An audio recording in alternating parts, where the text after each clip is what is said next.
Yeah, good seats though. But I went to the very bottom too. Yo, you know that lady that came up beside me?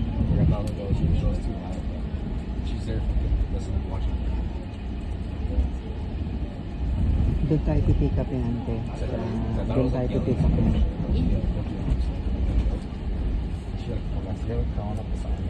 Doon sa station, di ba, ante? No? Doon sa station. Oh.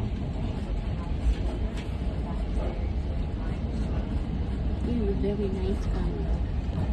Mm-hmm.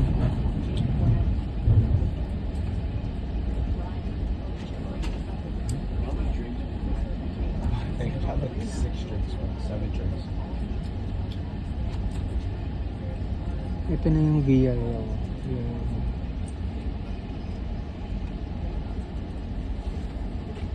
Yun yung mga try na. That's what I'm thinking. Papuntang US yun eh.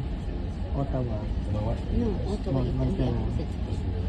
That's what I'm thinking. We can go to Ottawa by train. Yeah. Only the two of us. We don't need your uncle, right? Mm. Because it's too busy.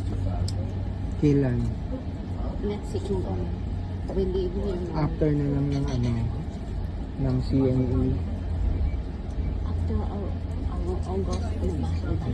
After ng cottage. After the cottage Kahit na. later na lang ng October, ante. Yeah. Mga late October, no? Trying to sell me the watch.